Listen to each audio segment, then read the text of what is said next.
बिस्मिल्लाहिर्रहमानिर्रहीम। अस्सलाम वालेकुम। मैं समी इब्राहिम हूँ और आप देख रहे हैं हमारा यूट्यूब और फेसबुक चैनल। बिलाखिर फवाद चौधरी को रिहाई मिल गई, ज़मानत मंजूर हुई, रोबकार पहुँची अडयाला जेल और फवाद चौधरी रिहा हुए। लेकिन जब बाहर निकले तो मुस्कुराते हुए और उसी अज़्म के साथ, उसी दिलेरी के साथ उन्होंने ललकारा, निज़ाम को ललकारा और कहा कि इलेक्शंस करवाएं, अगर आप इलेक्शन नहीं करवाएंगे तो मुल्क के साथ आप बेहतर नहीं कर रहे। इसके अलावा हम आपको आज अपने इस वीलॉग में मैं बताऊंगा कि शेख रशीद साहब को भी आज रिलीफ मिल गया। कई घंटे उन्होंने पिंडी में, जो लाहौर हाई कोर्ट का पिंडी बेंच है, उसमें उन्होंने गुजारे और बिलाखिर अदालत से ये उन्होंने फ़ैसला लिया कि जो आपारा की पुलिस उन्हें आसिफ जरदारी केस में बुलाना चाह रही है वो कतई तौर पर उसकी डोमेन से बाहर है और हदायत की गई इस्लामाबाद पुलिस को कि वो शेख साहब को तंग ना करे। तो उसके बाद शेख साहब वहाँ से निकले और अपने घर की जानिब रवाना हुए। इसके अलावा आज इमरान खान साहब ने बड़ी इम्पॉर्टेंट गुफ्तगू की है जिसमें उन्होंने अपने ऊपर उनके ख़िलाफ़ जो भी साजिश हो रही है उसकी मज़ीद तफसीलात बताई हैं। जनरल बाजवा के साथ असल झगड़ा क्या था उनका, वो दोबारा उन्होंने मामला खोला है। ये जो दहशतगर्दी के ख़िलाफ़ जंग है ये किस सिमत जा रही है और इसका क्या मकासद हो सकते हैं, इस पर भी उन्होंने बात की है। शानदाना गुलजार जो साबका MNA हैं PTI की KPK से, उनके ख़िलाफ़ पर्चा दर्ज कर लिया गया है और ये पर्चा वैसा ही है जैसा आज़म सवाती साहब के ख़िलाफ़ किया गया था, शहबाज गिल के ख़िलाफ़ किया गया था कि उन्होंने इदारों के ख़िलाफ़ ज़बान खोली है, तो इसलिए उनके ख़िलाफ़ पर्चा दर्ज। अब आगे क्या होता है, वो गिरफ़्तार होती हैं, ज़मानत मिलती है, ये आने वाला अब वक्त बताएगा। लेकिन कल का दिन बड़ा अहम दिन है खान साहब के लिए, इसलिए और PTI के लिए भी, क्योंकि इस्लामाबाद हाई कोर्ट का एक लार्जर बेंच जिसकी सरबराही इस्लामाबाद हाई कोर्ट के चीफ जस्टिस कर रहे हैं और उसमें जस्टिस बाबर सत्तार भी हैं, जस्टिस मियाँ गुल औरंगज़ेब भी हैं। वो फ़ैसला करेगा जो इलेक्शन कमीशन ने PTI फंडिंग केस में PTI को और इमरान खान के ख़िलाफ़ फ़ैसला दिया था, उसके ख़िलाफ़ इस्लामाबाद हाई कोर्ट में अपील की गई थी। ये फ़ैसला महफूज था और अब इस्लामाबाद हाई कोर्ट की तरफ से ये इत्तला आई है कि कल ये फ़ैसला सुना दिया जाएगा।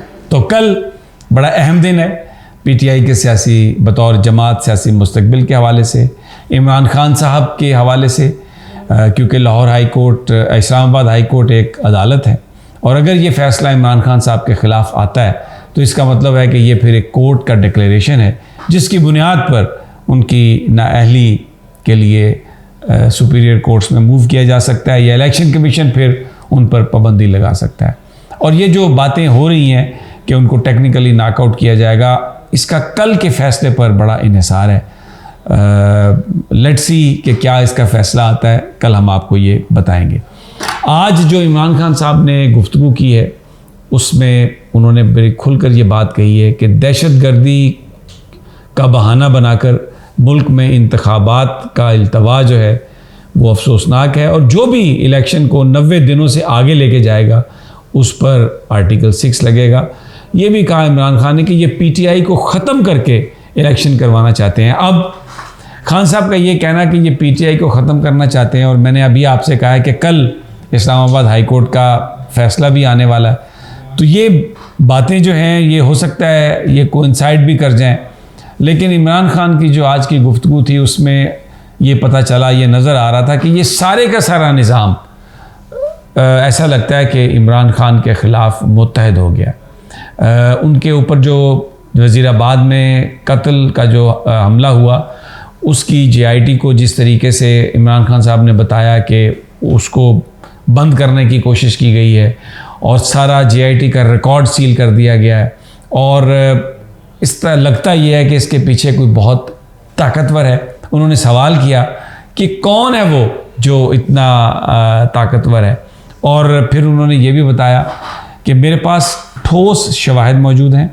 आसिफ अली जरदारी ने जो कुछ भी मैंने उनके बारे में कहा मैं उस पर कायम हूँ और ये अब मुझ पर जो प्लान C है उसके तहत ये मुझ पर हमला कराना चाहते हैं और दहशतगर्दी का बज़ाहिर इसको वाक़या बनाना चाहते हैं।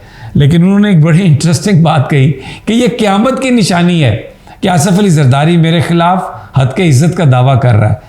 तो उन्होंने सवाल किया कि ज़रा आ जाएं अदालत में, मुझे तो बड़ी खुशी हुई है, और बताएं आसिफ अली जरदारी साहब कि उनकी इज़्ज़त है कहाँ। उनको तो जिन लोगों के वो साथ हैं उन्होंने मिस्टर 10% बनाया कि और तो उनकी कौन सी इज़्ज़त है जो मैंने जो कहा तो उनकी इज़्ज़त चली गई। तो पहले तो ये साबित करें कि उनकी कोई इज़्ज़त थी। बहरहाल बड़ा ये उनका जो बयान है बड़ा सख्त बयान, और उन्होंने कहा कि अदालत में पूछेंगे आसिफ जरदारी से कि आपकी इज़्ज़त कहाँ है।